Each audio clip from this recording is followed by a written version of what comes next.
Okay, kalau kita tengok balik dekat lesson plan, kalau kamu that's why saya letak tu kamu kena baca supaya kamu tak terlupa bahawa every mark is counted every mark is counted. Okay. Kita dah settle group presentation, kita dah settle group report Final assessment adalah soalan final exam nanti final pada bulan 2 nanti, Jadi online quiz ni, kalau kita tengok ni kita tak ada test. Kalau kita tengok tak ada test, tapi dia disebut sebagai online quiz. Maknanya dia, test kamu tu adalah quiz sebenarnya. Quiz 1 dan quiz 2 tu adalah test. Buat betul-betul. Maknanya dia, chapter 1 sehingga 5 yang saya bagi minggu lepas dan chapter 6 hingga 10 yang saya akan bagi pada dekat-dekat penghujung bulan penghujung bulan Januari nanti. Okay. Make sure that you ingat buat betul-betul. Alright. Okay. Sebab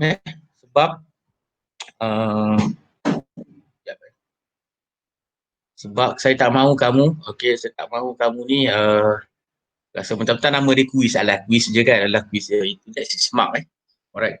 Kita dah selesai hantar presentation dan juga group report, so tak ada masalah lagi untuk concentrate untuk benda-benda yang ganggu kamu macam banyak kerja untuk IB, tak ada dah. Kamu hanya concentrate untuk kelas, habiskan syllabus dan juga habiskan untuk buat nanti okay. Alright. Faham tak tu so far? Faham, sir. Okay. Faham, untuk sir. chapter 6, kenapa? Okay, untuk chapter 6 ni kena dengar betul-betul. Sebab chapter 6 ni payah. Chapter 6 ni payah. Dia setakat baca saja, kalau kata tak dengar penerangan daripada saya, tak jadi. Nampak tak apa yang saya bentangkan dekat skrin kamu tu? Nampak? Nampak, sir. Nampak, sir. Right. Okay ingat Pertama sekali, quiz 1 dan quiz 2 tu anggap dia macam test. Ingat itu saya beritahu. Dan juga kita punya final pada bulan 2. Tarikh, lupa nak sebut. Tarikh telah ditukar pada 9 hari bulan 2, pukul 2 suku hingga pukul 4 suku petang. Tarikh dia. Okay. Tarikh untuk final kita adalah pada 9 hari bulan Februari. 9 hari bulan Februari, pukul 2 suku petang hingga 5 suku petang, 3 jam. So saya repeat back. Tarikh untuk kita punya final adalah 9 hari bulan Februari 2021, pukul 2 suku petang hingga 5 suku petang. Soalan bukan saya buat soalan adalah ITM buat. Okay. Jadi please be very careful. 3 jam saja. Okay. Jadi kita akan pergi pada chapter yang seterusnya, iaitu chapter 6. Saya bagi minggu lepas adalah nota saya ada bagi pada kamu adalah nota tu. Okay. Jadi ini adalah kesinambungan daripada chapter 4, kesinambungan daripada chapter 5. Seterusnya adalah chapter 6, penutup dia, cerita tentang mata wang. Okay. Alright, chapter 6 adalah melibatkan pertukaran mata wang dan juga pasaran keuangan antarabangsa, international financial market. Jadi kita akan belajar tentang beberapa perkara. Okay. Kita tengok the first one. In this chapter, you will learn about, pertama, how to determine currency rate since 1971. Kenapa 1971? Kerana, zaman yang kita lalui sekarang untuk kewangan antarabangsa ni adalah zaman yang ketiga selepas daripada Bretton Woods. Bretton Woods era daripada 1945 hingga 1971. Jadi untuk pound sterling ataupun gold standard dan juga US dollar standard, iaitu Bretton Woods, dia menggunakan pengiraan mata wang yang diikat dengan emas. 1 ounce emas berapa? 1 ounce emas ni berapa? Tapi sejak daripada 1971 selepas kejatuhan Bretton Woods telah digantikan dengan satu sistem yang yang bergantung pada permintaan dan juga penawaran di pasaran antarabangsa. Panggilkan sebagai zaman yang ketiga ni sebagai kita panggilkan zaman yang ketiga ni sebagai zaman fleksibel panggilkan sebagai the flexible exchange rate.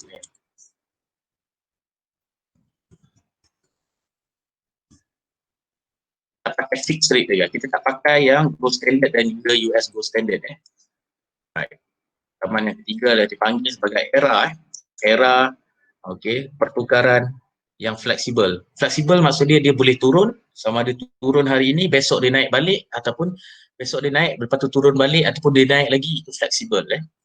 Jadi since 1971 kita menggunakan sistem ini. That is why mata wang telah diniagakan, di pasaran antarabangsa. Okay. Dan juga kita akan identify, dalam chapter ini juga kita akan identify institusi keuangan antarabangsa. Kita tak belajar kita tentang World Bank, dah belajar dah. Kita tak belajar tentang tu. Kita akan belajar tentang yang lain-lain daripada itu. Okay. Okay. Jadi introduction dia. We have learned the methods to calculate exchange rate in gold standard 1821 hingga 1931 dan juga also Bretton Woods era sehingga 1945 hingga 1971. Both of them were explained in chapter 4. Kedua-duanya telah di-explain dalam chapter yang keempat yang kamu buat dalam test minggu lepas. Jadi soalan terkeluar pada part B pada part B. Okay. Alright. Hence, oleh yang demikian, in this chapter 6, we will learn how exchange rates are determined in the third era of international monetary system, which is the flexible exchange rate era, 1971 sehingga sekarang. 1971 hingga sekarang. Jadi kita tengok dulu definition of foreign exchange. Foreign exchange. Foreign exchange is the commodities. Consists of currency that were issued by countries in the world and traded in the international market. Apabila kita sebut mata wang ni adalah satu komoditi, kita kena faham maksud komoditi. Komoditi ni adalah sesuatu yang diniagakan di pasaran antarabangsa. Kita tak boleh katakan petai. Kalau kata barangan buatan Malaysia atau di Malaysia ni petai sebagai komoditi, no. Komoditi adalah something yang satu dunia ni dia akan beli dan dia akan jual, dia akan niagakan. Contoh dia adalah seperti emas. Getah, minyak, biji timah, besi, gandum, kopi, tea dan juga also currencies. Pasal apa? Kesemua ni ada pasaran dia. Ada turun naik harga dia di pasaran antarabangsa. Harga minyak hari ini adalah berbeza dengan harga minyak pada minggu hadapan. That's why dipanggil komoditi. Pasal dia berubah-ubah bergantung pada permintaan dan juga penawaran. Jadi kita tengok poin yang kedua. Since 1971, currencies are traded like commodities and they are buyers. Bukan they are buyers. They are buyers. They are buyers and sellers in international market. Jadi ada orang yang dia punya kerja ataupun dia cik makan dengan mata wang. Dengan mata wang. Seperti calculator. Seperti geng-geng forex yang tengok dekat laptop 24 jam tu. Dan juga geng-geng yang dia beli dekat market A, dia jual kat market B, dia beli kat market B, dia jual kat market C. Itu ada, kita panggil sebagai arbitragers. Nanti kita akan belajar dalam chapter ni juga. Ada yang buat duit dengan cara itu. Mana ada kerja dia yang itu. Jadi kita tengok. Alright, kita bincang dulu the first part of this chapter, iaitu yang soalan yang pertama, how to determine currency rate since 1971. Cara pengiraan yang berbeza pula. Ataupun cara pengiraan dia berbeza dengan yang era pertama dan juga era yang kedua. Alright, how to determine currency rate since 1971. Jadi jawapan dia adalah it was determined by the forces of demand and supply of that currency. Dia ditentukan oleh kuasa permintaan dan juga penawaran mata wang tersebut. So how these are determined? Alright, untuk level kamu diploma ni basic level untuk IB, cara-cara penetapan dia, cara-cara penetapan mata wang ni, kita guna yang paling basic supaya kamu faham. Kita tak pergi yang atas-atas lagi, dia melibatkan diagram yang macam-macam. Dia melibatkan graf macam-macam. Kita hanya gunakan tiga benda, iaitu kita panggil sebagai tiga diagram ini. Untuk menentukan mata wang, kita menentukan penetapan pertukaran mata wang, kita gunakan tiga diagram ini. Yang pertama adalah diagram permintaan mata wang itu di pasaran antarabangsa. Yang kedua adalah diagram penawaran supply mata wang tersebut di pasaran antarabangsa. Dan diagram yang ketiga adalah diagram yang menjadikan equilibrium. Equilibrium adalah diagram yang kita panggil sebagai equal, yang kita cari titik tengah. Kita cari titik tengah antara demand and supply itu, kita akan dapat equilibrium. Jadi kat situlah nanti kita akan dapat berapakah kadar pertukaran mata wang tersebut. Jadi 3 diagram ni kena ada. Don't be worry kerana mudah saja sebenarnya diagram ini. Okay. Alright. The first diagram. Saya tunjukkan the first diagram ni dulu. Okay. Macam ni Okay. Nampak macam susah. Tak susah Don't worry about that Tak susah. Okay. Dengar baik-baik Alright. The first diagram. Okay. Untuk menentukan apakah kadar pertukaran mata wang yang basic punya iaitu asasnya adalah kita kena tahu 3, iaitu pertama diagram permintaan mata wang. Make sure that you draw the curve correctly. Ini saya punya pesanan lah. The most mistake done by student will failure to identify whether the curve is drawn, increase or decrease. Kesilapan utama pelajar adalah dia salah lukis. Dia salah lukis terbalik. Sama ada diagram itu dilukis menaik atau diagram itu dilukis menurun. Tetapi tetapi saya ada petua dia. Saya ada petua untuk elakkan kamu salah. Saya ada petua untuk elakkan kamu salah daripada lukis diagram ni. Saya bagi pada pelajar-pelajar saya semester-semester yang lepas, bila keluar soalan yang macam ni, dia minta diagram 3 diagram ni, remember this petua, remember this tips. Jadi, untuk diagram demand, untuk diagram demand, kita bincang the first diagram first. Tips to remember how to draw this diagram, untuk diagram demand, bila demand, kita ambil perkataan demand, demand diagram, D-E-M-A-N-D, diagram kan. Alright. Dalam perkataan demand tu ada perkataan DE. Jadi curve ni, apabila demand diagram, curve-nya adalah decrease. Dalam perkataan decrease ada perkataan DE juga. Decrease. Menurun. Maknanya dia dari atas ke bawah. Bila kita lukiskan curve dia, kita lukis daripada atas ke bawah. Dia menurun. Decrease. Therefore, demand curve is portrayed as decrease curve like the diagram below. Kita tengok betul atau tidak. Kita ingat dalam perkataan demand ada perkataan DE. So, bila kita ada perkataan DE, dalam perkataan decrease ada perkataan DE. Jadi, dia berkaitan dengan demand. Jadi, bila kita lukis, pastikan bahawa kita lukis daripada atas ke bawah. Alright. Ini adalah diagram dia. Ini adalah diagram dia. Kita tengok sebab kita nak bincang konteks Malaysia, kita ambil ringgit. Kita ambil ringgit. Tapi di dalam ni saya tak boleh nak kita adjust ataupun saya tak boleh nak tukar perkataan yen. Diberi asal dalam buku teks tentang yen dan juga US dollar. Tapi tak apa. Saya tukar pada demand for ringgit Malaysia RM punya curve. Okey, kenapa saya katakan dia decrease? Pasal kita tengok kita mulakan daripada titik A kepada titik B. Kalau kita tengok titik A dia berada di atas.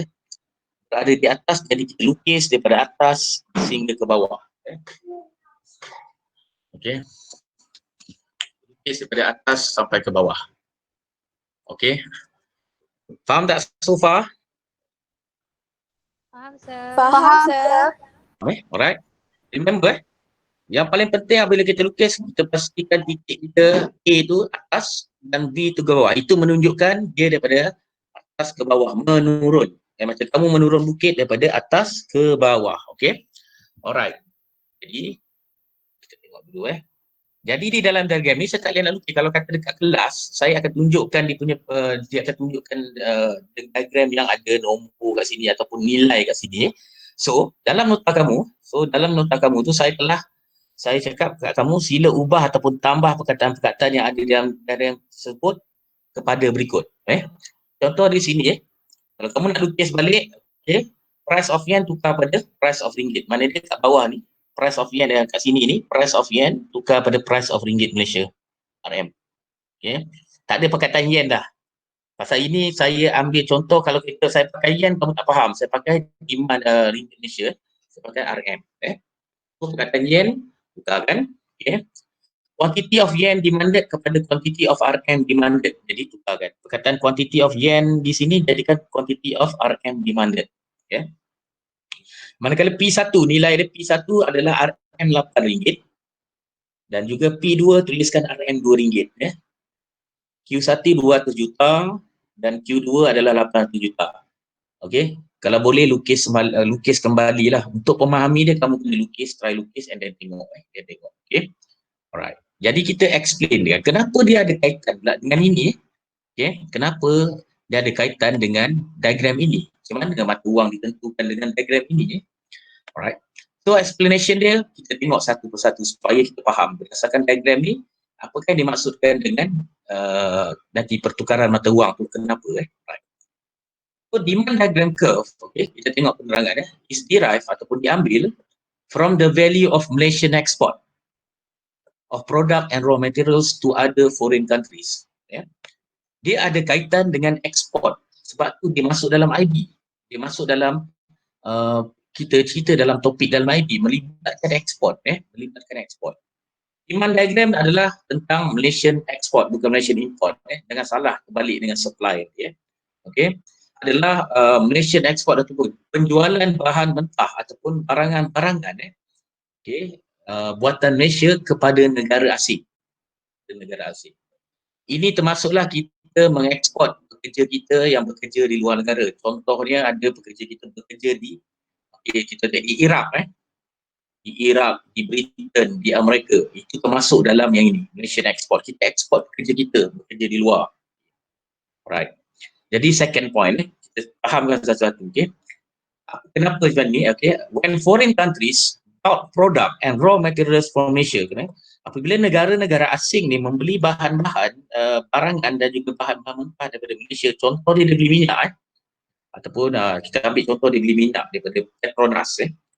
Jadi negara, contoh ni kita ambil Britain lah. Britain membeli minyak daripada Malaysia. Jadi these foreign countries need to have ringgit Malaysia currencies to pay for this product. Dia kena ada ringgit Malaysia, mata wang ringgit untuk bayar kita. Kita jual di minyak dan dia kena ada duit RM bayar pada kita. Alright. Yang dia beli daripada Malaysia. Dia tak boleh cetak duit RM pasal dia Britain. Dia cetak duit pound sterling ya. Jadi untuk bayar minyak yang dijual oleh Malaysia, dia kena ada duit RM. In order, nombor 3, in order to have RM currencies, untuk ada mata wang RM ini, these foreign countries need to buy the currencies from the international currency market. Untuk mendapatkan RM, mata wang RM, negara seperti Britain ni, dia kena beli mata wang tersebut dekat pasaran mata wang antarabangsa. Dekat mana? Sama ada di New York, di London, ataupun di Tokyo. Ada 3 tempat utama. Jadi macam mana dia nak beli? Dia terpaksa jual. They will sell their own currencies to get RM from this market. Jadi dia terpaksa jual pound sterling dia kepada pasaran New York ni. Orang New York ni ada, aku ada RM, dia kata. Jadi kau nak beli ke? Nak, okey. Jadi bayar dengan pound sterling kau. Okey, dia bayar. So dia dapat RM. So bila dia dah beli, dia dapat RM. As a result, there will be an increased demand for RM currencies in the international market. Bila banyak ekspor, kita banyak ekspor sana ke negara A, negara B, negara C, negara D, sampai banyak macam. Okay. Permintaan terhadap ringgit kita akan meningkat. Permintaan terhadap ringgit kita akan meningkat. Dalam konteks ekonomi dan juga perniagaan, kita tengok yang ke seterusnya, apabila sesebuah barangan itu, diminta dengan banyak daripada pelbagai pihak, harga akan naik. Contoh macam durian. Okey. Durian ni ada dekat pasar. Durian ni ada dekat pasar. Alright. Jadi bila orang beli, ada tak durian? Lagi harga akan naik. Apabila permintaan semakin meningkat, selalunya harganya akan naik. That is why harganya RM10 1 kilo. RM15 1 kilo. Sama juga dengan mata wang. Apabila sesebuah mata wang ni diminta, kerana apa diminta tu? Kerana dia nak bayar negara kita ni. Dia beli barang daripada negara kita, dia tak ada RM. Dia minta lah, dia beli. Dia minta untuk membeli daripada pasaran antarabangsa. Jadi, harga akan meningkat. Jadi kita akan tengok konteks dia macam mana kejap lagi. The Malaysian export more and more product and raw materials to foreign countries. The quantity of RM demanded by foreign countries will be increased. Refer to the table above. Q1 200 million to Q2 800. Kita tengok the first one. Bila permintaan tinggi, jumlah kuantiti dia akan meningkat daripada 200 juta kepada 800 juta daripada Q1 ke Q2. Itu yang pertama. Yang confuse nanti adalah yang P1 kepada P2. At the same time, the price of RM will also be increased. Kat sini jangan confuse. Kat sini yang pelajar banyak confuse. Because there are many demands for RM. Refer from the table above, P1 RM8 to P2 RM2. Ini yang akan buatkan pelajar confuse. Kenapa, sir? Patutnya RM18 lah ataupun RM16 lah, lebih daripada RM8 Jadi P1 adalah RM8. Kalau kita tengok P2 kat sini tadi yang saya suruh letak tadi adalah RM2. Kenapa P1 RM8, P2 nya RM2 dikatakan menaik? Why it is called increasing value? Nilai mata wang tu menaik. Okay? Sebab dalam mata wang kita menggunakan, so saya kata kat sini, sila jangan confuse berkenaan angka di P1 dan P2 ini. Sila baca dulu Golden Rules of Currency di muka surat sebelah. Golden Rules of Currency. Kenapa kita panggil mata wang tu lagi naik? Mata wang tu lagi rendah ataupun menurun. Golden Rule dia mudah. Semakin dekat nilai mata wang itu dengan nilai kosong, semakin tinggi dan menaik nilai mata wang itu. Makin dekat nilai mata wang itu dengan kosong, nilai kosong, angka kosong, semakin tinggi dan menaik nilai mata wang itu. Saya tak bagi contoh lagi, saya tengok. Daripada mula-mula 8. Jauh daripada kosong. Kosong kat sini kan, dekat permulaan paksi X, paksi Y ni kosong. Jauh daripada kosong. Tapi apabila dia meningkat, permintaan jadi P2 jadi dekat dengan kosong. P2 jadi RM2 dekat dengan kosong. Jadi nak tengok logiknya, kita tengok dekat sini. Kenapa kita kata duit kita jatuh turun. Kenapa RM4 20 sen turun. Kita tengok. So kita tengok contoh kat sini. Tahun 2010 kalau kita tengok tahun 2010 ni, 10 tahun yang lepas, $1 bersamaan dengan RM3. Kita katakan itu sebagai P1. Katakan sebagai P1. Alright. Pada tahun 2022 dijangkakan USD 1 bersama RM2 per sen. Price 2 adalah P2 tu adalah RM2 per sen. Jadi so semakin tinggi atau semakin rendah nilai RM pada 2022. Ni soalan dia kata. Jadi jawapannya nilainya semakin tinggi kerana nilai P2 pada 2022 semakin dekat dengan nilai kosong berbanding dengan nilai P1 pada 2010. P1 RM3 je. P2 RM2 per sen, lagi dekat dengan nilai kosong. Jadi nilai dia menaik. Sebab itu kita nak situasi mata wang ini, kita nak kalau $1 ni bersamaan RM1. Kita nak macam tu. Maknanya harga ataupun mata wang kita ni kuat. Kita tak nak $1 bersamaan RM10. Kita tak nak. Ingat pasal apa? RM10 tu terlampau jauh dengan nilai kosong. Kita nak $1 bersamaan 50 sen, RM50 sen. Itu lagi bagus. Lagi dekat dengan kosong. Jadi sebab kita katakan bahawa apabila USD 1 bersamaan RM2 per sen, duit kita kuat. Duit kita tinggi nilai dia. Duit kita tinggi nilai. Berbanding dengan keadaan sekarang. Keadaan sekarang ini terjadi. Kenapa duit kita jatuh? Sampai duit tak boleh potong kita. Tak Thailand boleh potong kita. Kita ambil dua saja, iaitu dolar dan juga RM juga. 2010 harga macam biasa. P1 dia adalah RM3. Tapi pada 2020, iaitu pada tahun ini, harga dia dalam RM4 per sen. So, semakin tinggi atau semakin rendah nilai RM pada 2020.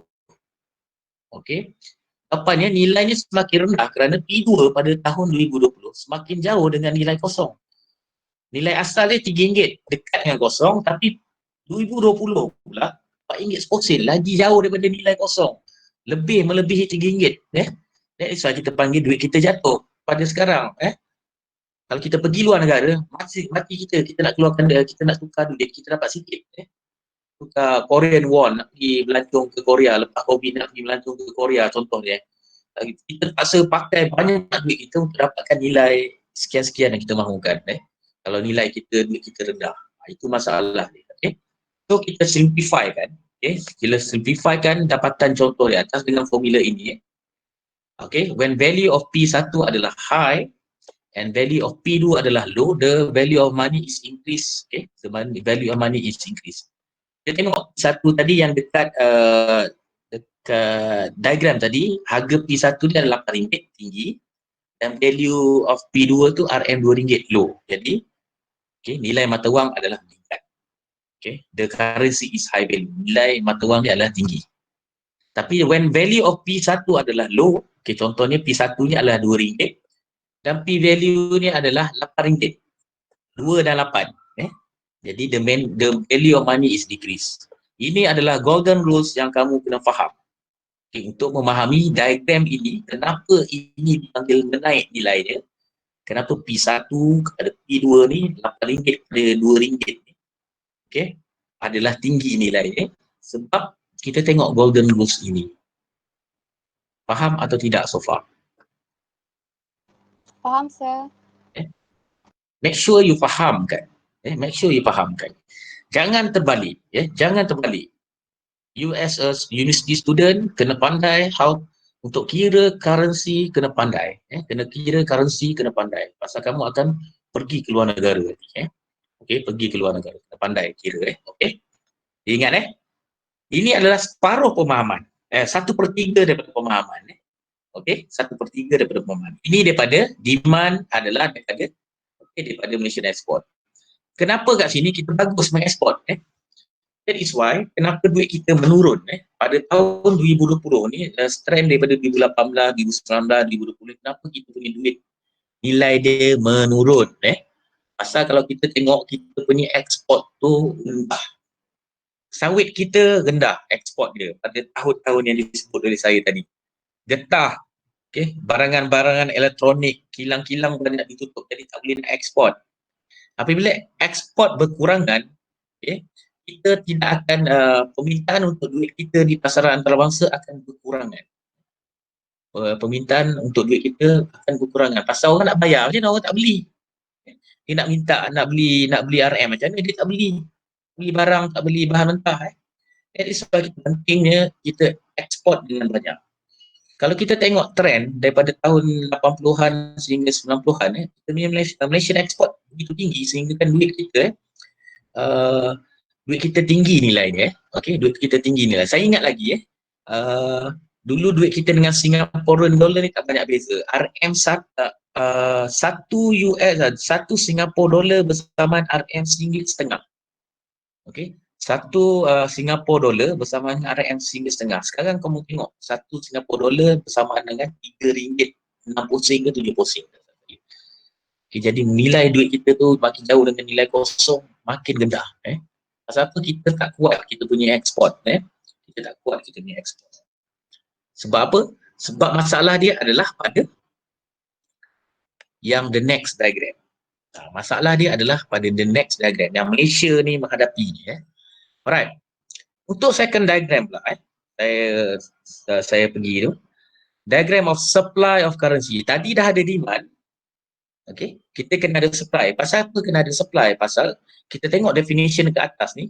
Okay. Penetapan mata wang adalah bergantung kepada demand and supply. Kalau kita tengok dekat atas saya tulis tadi. Demand and supply. Forces of demand and supply. Kita tak boleh cerita tentang demand saja. Kita cerita juga dengan supply. Penawaran. Penawaran mata wang. Okay. Kalau demand curve atau demand diagram itu diambil daripada Malaysian export. Alright. Untuk supply diagram diambil daripada Malaysian import. Okay. Tapi sebelum tu, macam biasa saya katakan, make sure that you draw the curve correctly. The most mistake done by student, bla bla bla tu dilukis increase or decrease. Jangan salah kat sini. Tips to remember how to draw this diagram pula. Kita tengok perkataan supply. Okay. Curve ni adalah up, menaik. Dalam perkataan supply, ada perkataan up. Kita tengok SUPPLY. Jadi untuk mengelakkan kita silap, maknanya curve dia kita lukis daripada bawah ke atas, menaik, up. Up. Itu adalah kedua dia. Untuk elak daripada salah. Untuk elak daripada salah. So therefore, supply diagram curve is portrayed as increase curve. Like the diagram below. Okay. Tengok diagram dia. Macam demand tadi daripada atas ke bawah menurun. Yang ini A dia kat bawah, dia menaik B ni ke atas. Okay. Macam biasa, sebab saya tukar yang diagram asal ni di buku teks ni. Jadi kepada yen kepada RM. So kat sini saya tak boleh nak tukar pasal saya tak boleh nak edit. Jadi tukarkan macam biasa, tukarkan balik dia punya ni. Q1 bersamaan dengan 200 million. Q2 bersamaan 800 juta million. P1 bersamaan RM2 pasal P1 dekat ni RM2 dan P2 adalah RM8. Tukarkan. A dan B mesti dilukis supaya kita tahu which one is A, which one is B. Kita nak tahu trend ni naik ke menurun. Okay. A dan B. Alright. Faham so far? Okay. Faham tak, guys? Faham, sir. Faham Faham? Okay. Harap kamu faham. Faham, sir. Kita kena explain pula untuk supply diagram. Pasal dia kata demand dah, demand kita dah cerita. Jadi kita kena cerita tentang supply diagram. Supply diagram ni berbeza pula. Dia terbalik. Supply diagram curve is derived from the value of Malaysian import. Apa benda Malaysia import ataupun Malaysia punya import of product and raw material from other foreign countries. Ini kita import barang daripada negara-negara lain, bahan mentah daripada negara lain. Ini juga termasuk dengan kita import pekerja-pekerja asing. Ini yang membuat masalah ni. Okay? Selain daripada import yang banyak, barangan import yang banyak kita beli, kita juga banyak pekerja asing di dalam negara. Dia membawakan kesan negatifnya, salah satu boleh menurunkan harga ataupun nilai mata wang kita. Okay? Nilai mata wang kita. Nanti saya akan cerita lagi. Cerita kejap. Bagi settle ini saya akan cerita kenapa foreign workers yang bekerja di negara kita ni akan menyebabkan duit kita jatuh nilai. Okay? When our countries, penerangannya bulk product and raw material from foreign countries, bila kita beli pula daripada negara-negara asing, our countries need to have foreign currencies to pay for this product and raw materials. Kalau kita beli, contohnya kalau kita beli kereta ataupun automobil daripada Jepun, dia nak bayar Jepun, dia tak terima RM pasal macam mana dia nak pakai RM. Negara dia adalah yen. Jadi kita kena beli yen daripada pasaran antarabangsa. Kat mana nak cari? Seperti yang tadi saya kata, in order to have foreign currencies, our currency need to buy the foreign currency from the international currency market kat sini. Okay, yang terletak di New York, London ataupun Tokyo. Ini saja yang ada jumlah yang berjuta-juta dia ada. Orang perseorangan dia tak ada. Penguruk wang biasa dia tak banyak. Okay? Yang ada hanya di pasaran ini. Ya. Jadi our countries, Malaysia will sell our own currency. Kita untuk beli atau wang, contohnya yen ini, kita terpaksa jual kita punya RM. Okay, to get the intended foreign currency from this market. Kita kena jual lah pasal kita nakkan yen, kita kena jual. Kita kena jual. Ya. As a result, there will be an increase in the supply. Bila kita jual kat sana, bekalan RM ini menjadi banyak lah pasal orang tu simpan. Ya. Kita jual, kita penjual durian, kita jual durian. Jadi, raya durian ni ada banyak durian. Ada banyak durian. Alright. Economic and business when more product being supplied, apabila terlampau banyak barang, ataupun di dalam contoh ini mata wang ni, dibekalkan, in this case RM currencies, the price will go down. Sebab itu bila musim durian, tengah musim, harga turun. Pasal apa? Lambatkan terlampau banyak durian. Harga akan turun. Itu yang kita boleh beli selonggok. Tak boleh ikut kilo je dah. Kita beli selonggok. Pasal apa? Terlampau banyak lambatkan. Bila terlalu banyak lambatkan RM kat pasaran, dia juga akan membuatkan nilai RM tu menjadi jatuh. This situation goes same to the supply of RM currency diagram. Kita tengok. Right. When Malaysian import more and more products and raw material from foreign countries, the quantity of RM supplied by our countries to the market will be increased. Refer to the table Q1 200 million to Q2 800 million. So saya suruh kamu tukar tadi kan, letak tadi tambah ni. So Q1 200 juta, okay, kepada 800 juta. Di pasaran dah ada 800 juta RM kita ni. Okay. Disebabkan oleh itu, at the same time the price of RM will be decreased because there are too many supplies of RM in the market. Refer to the table above. Satu RM2 to P2 RM8. Jadi kita ikut golden rule. So bila P1-nya rendah dan P2-nya nilai dia tinggi, ni RM2, yang ni RM8, ni nilai dia rendah, ni RM8. Jadi kita akan panggil tu sebagai nilai mata wang dia menjadi menurun. Sebab apa? Terlampau banyak harga akan jadi turun. That is why P2 kat sini 8. Kat sini P1 dia 2. Tengok golden rules tadi. Tengok golden rules yang saya katakan tadi. Alright. When P1 ni nilai dia low. Low ni RM2 tadi. And value of P2 adalah high, 8. The value of money is decreased. Okay. The currency is low value. currency tu menjadi ataupun mata wang tu menjadi nilai ni rendah. Jadi itu kena jaga-jaga. Jadi sebab bila kita beli ni, rakyat Malaysia ni suka import barang. Banyak beli Shopee, Lazada apa semua, pengimportnya adalah pengeksportnya adalah China, pengimportnya adalah kita. Kita beli banyak. Bila kita beli tu, kita masukkan duit dalam bank. Bank akan masukkan pada bank negara untuk dibayar pada bank di China tu. Bank negara terpaksa beli yuan. Contohnya yuan dengan banyak untuk membayar syarikat-syarikat China ni di China ni. Dia tak nak RM, dia nak yuan. Jadi kita terpaksa jual kita punya RM untuk dapatkan yuan.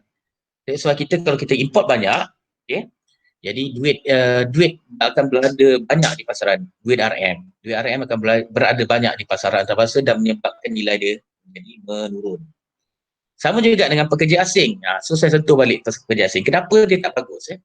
Pekerja asing dia dapat gaji ringgit Malaysia. Dia kerja dekat KL, ringgit Malaysia. So bila dia ni mesti dia hantar balik kampung. Contohnya ke Nepal, Bangladesh, Indonesia, dia mesti nak hantar balik kampung. Dimasukkan dalam bank. Dimasukkan dekat Western Union ataupun dimasukkan dengan pindahan bank. Jadi dekat bank negara ni untuk bayar ataupun nak bayar rupiah tu, kita terpaksa beli rupiah dengan banyak ni untuk tadi orang duk pesan duk masuk dalam bank untuk hantar pada kampung. Jadi kat kampung dia dapatlah rupiah. Jadi kita terpaksa beli mata wang asing ni banyak. Nepal punya taka, Bangladesh punya taka, Nepal punya rupiah, Indonesia punya rupiah. Myanmar, kalau orang Myanmar ni kiat, dia punya mata wang dia kiat. Jadi kita terpaksa sebab apa? Orang ni banyak, terlampau banyak. Jadi tak bagus untuk negara kita pasal dia akan jadi lambakan duit kita ni di dalam pasaran antarabangsa. Pasal kita terpaksa beli mata wang asing untuk kita hantar balik duit tu kepada mak bapak mereka di kampung. Jadi, kalau yang bagusnya adalah apabila rakyat kita bekerja di luar negara lah. Saya kata-kata include dekat diagram demand tadi. Kalau kalau kita punya abang kita bekerja di Britain, di US, di Iraq, tempat-tempat yang ni dibayar dengan mata wang asing. Jadi dia hantar balik ke Malaysia. Jadi kita untung kat situ. Kita untung kat situ pasal kita pasal mata wang ini demand for RM ni akan menjadi meningkat. Pasal nak hantar balik negara tu dia, bank negara tu dia nak hantar balik ke kampung halaman di Malaysia, terpaksa minta ataupun beli mata wang RM. Jadi permintaan meningkat. Itu adalah how we explain it. Macam mana kita explain sikit. Ada soalan tak so far? Guys, ada soalan tak so far? Oi, faham ke tak? Oi. Faham, sir. Korang je. Faham. Faham, sir. Korang ni janganlah malu-malu. Jangan bagi saya cakap seorang. Cakap seorang boring tau. Okey. Itu adalah demand. Ingat, decrease. Decrease daripada atas ke bawah. Supply up daripada bawah ke atas. Untuk mendapatkan kadar pertukaran mata wang mengikut cara yang asas. Saya tak tunjuk cara yang diagram apa yang lain tu. Yang lain tu kita tak ambil. Kita untuk diploma ni level kita bagi yang basic. Kita kena cari nilai titik tengah antara demand dan supply. Kita kena cari nilai titik tengah. That is why kita panggil diagram yang ketiga ni adalah diagram equilibrium. Diagram yang ketiga kita panggil sebagai diagram equilibrium. Diagram pertengahan. Jadi untuk mendapatkan kadar pertukaran dia, diagram of equilibrium daripada perkataan equal, persamaan, sama. Mana titik tengah sama dia? Kita combinekan kedua-duanya. Demand, demand kat sini supply pasal dia daripada bawah ke atas menaik, daripada atas ke bawah menurun. Jadi ini adalah demand, ini adalah supply. Kita combinekan. Kita combinekan kedua-duanya. Jadi kat sini, macam biasa saya tukarkan price of yen kepada price of ringgit. Kat sini price of yen ni kepada price of ringgit. Quantity of yen in million kepada quantity of RM in million kat bawah ni. Di paksi X, ingat matematik kamu, paksi X adalah paksi mendata. Paksi mendata horizontal, kepada nilai 200 million kepada 500 million. Ni 200 kat sini ni, jadikan 500. Jadikan 500 Jadikan 500. Dan di paksi Y nilai 0.09 di paksi Y ni menegak ni, jadikan pada RM RM5. Kenapa yang 015, 012 ini? Sebab kalau guna yen dengan dolar ni dalam buku teks. Tapi kalau kata untuk lebih pemahaman kita guna RM. Untuk kamu ni lebih faham guna RM. Jadi kalau kita tengok antara 2 dan 8, titik tengah ni, okey, harga antara RM8 dan RM2. Bila kita tengok titik tengah ni adalah di RM5. RM5. So apabila kita combinekan kesemua ni, kita akan dapat di mana? Okey. Kita dapat di mana? Inilah harga kadar pertukaran dia yang sekarang. Contoh ni, okay, $1 bersamaan dengan RM RM5. $1. Cik, kenapa kita pakai $1? Kita pakai standard $1. Untuk dolar. Untuk dolar. Kita pakai untuk lebih mudah memahaminya, kita guna US dollar. US dollar. Jadi that is why saya pilih US dollar 1. Okey, bersamaan RM RM5. So macam mana nak cari? Kita cari equilibrium ni lah. Equilibrium ni bersamaan 500 juta pertengahan. Demand and supply tu bila-bila imbang-imbang, rupanya titik tengah ni 500 juta. RM, pasaran kita berada di pasaran ada 500 juta dan harganya adalah RM RM5 sekarang harganya ada $1 bersama RM RM5. That is how we determine it, equilibrium ni. Equilibrium. Jadi kalau ni senang saja. Kita combinekan, cari titik tengah, tulis perkataan titik ni dari ke equilibrium, tuliskan nilai dia. Nilai tengah dia. 2 dan 8, kalau kita tengok 2 dan 8, tengah-tengahnya adalah 5. Tengah-tengahnya ada 5. Jadi harga ataupun nilai mata wang itu yang sekarang adalah USD 1 bersamaan RM RM5.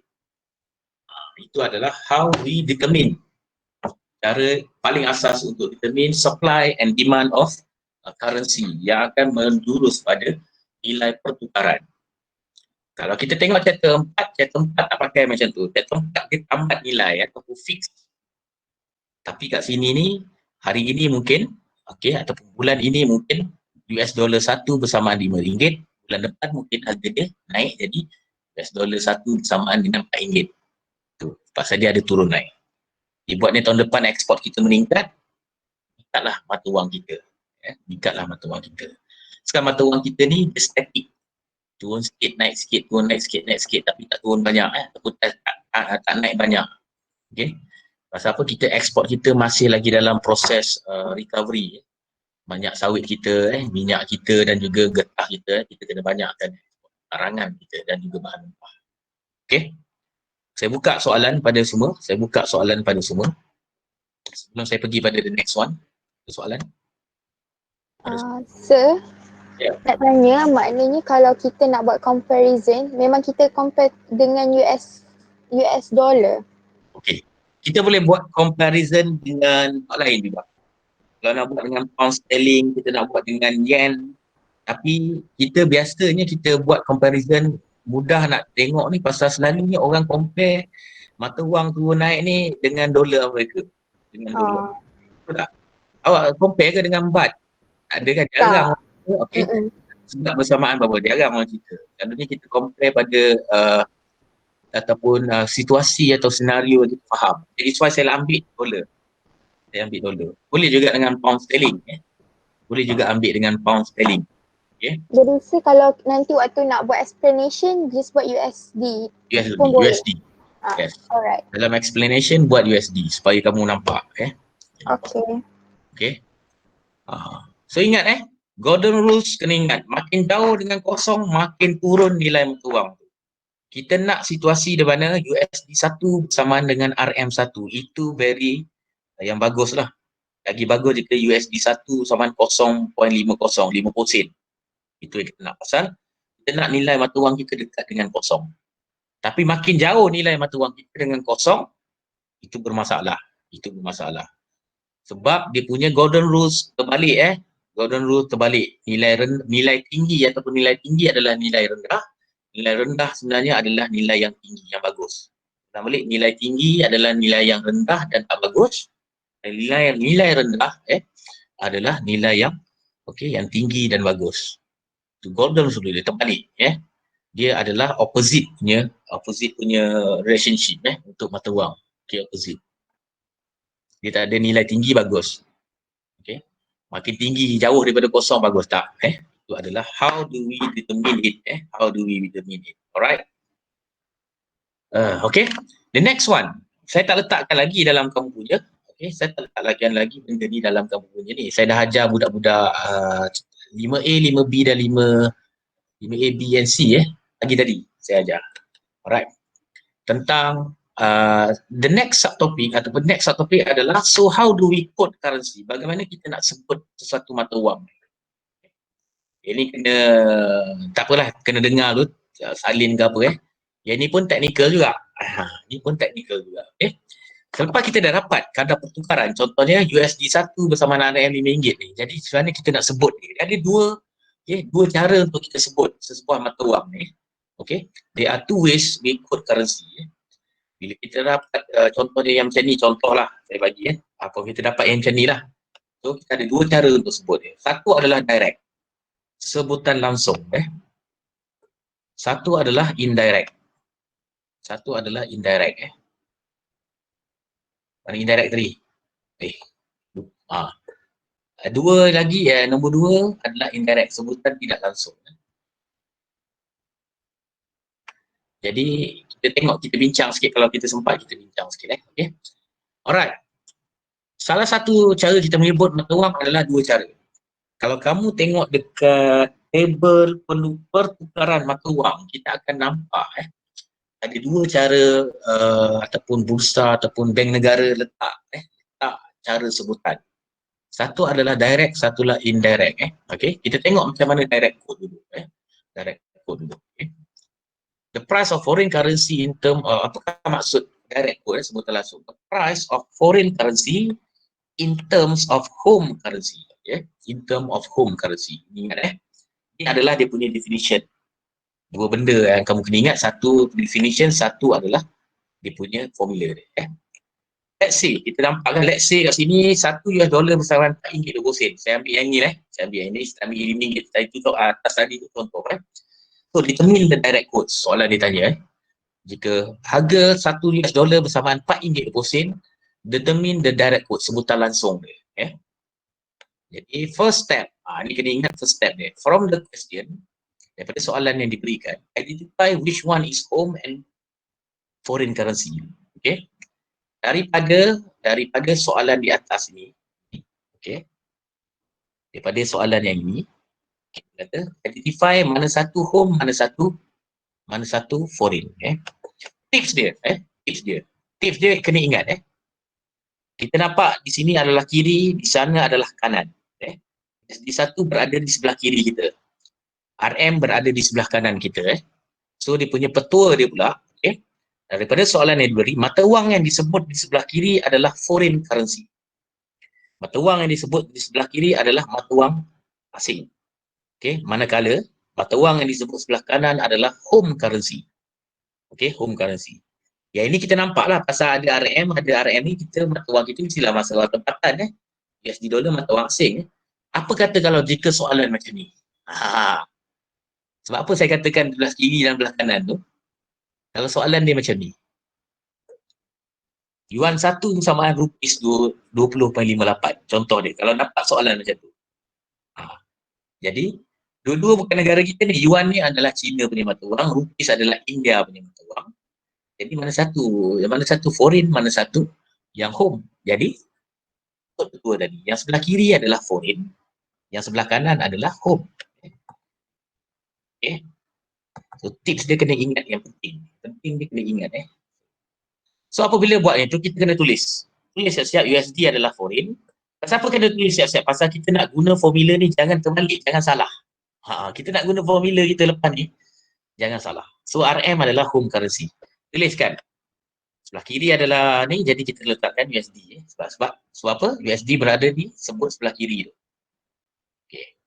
Alright. Itu adalah step yang pertama Seterusnya, to solve direct quotes. Untuk menyelesaikan soalan direct quotes ni, macam mana nak sebut, we must use this formula. Formula ni adalah tetap. Formula dia adalah tetap, cumanya kat sini ni So formula dia adalah 1 unit of home currency equal to 1 bagi dengan price of exchange rate. Ini dia punya, ini adalah alamak. Alamak dia dah ni dah. Hello? Dengar tak? Dengar, sir. Dengar, sir? Dengar. Dengar, sir. Alamak dia dah ni Dia start Start.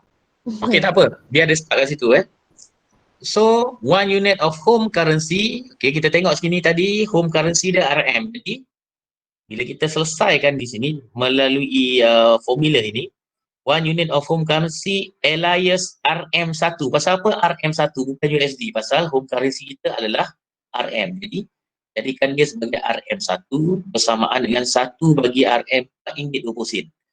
Okay, iaitu harga pertukaran tadi. Okay? Harga pertukaran 1 USD bersamaan dengan RM4.20. Jadi, kita akan dapat RM1 bersamaan USD 0.2381. Maknanya RM1 bersamaan dengan 23.81 sen dolar Amerika. Okey, dolar Amerika. Itu adalah direct quotes. Direct quote Kena ingat, okey, dia ada beberapa lapis ingatan yang perlu dibuat untuk direct quotes ini. Kena ingat tips yang saya katakan. Jangan terus gelojoh, terus pergi nak jawab. Salah.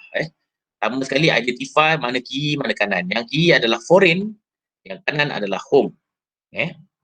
Sebab apa? Kita nak gunakan, jangan salah dekat kita punya formula yang diberikan. Untuk direct quotes, formula dia adalah ini. Direct quotes, formula dia adalah ini. So, kita nak cari nilai RM1 samaan berapa dolar kat sini.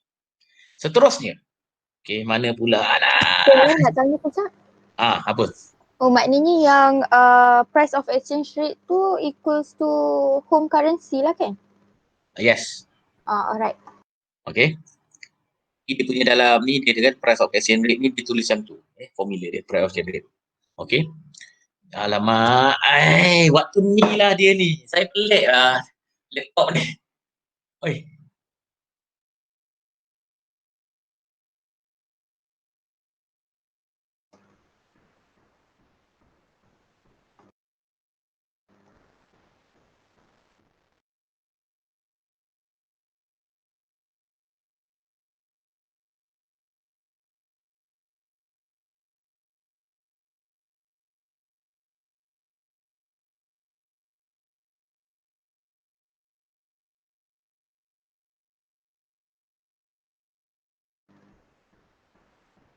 Saya left ke?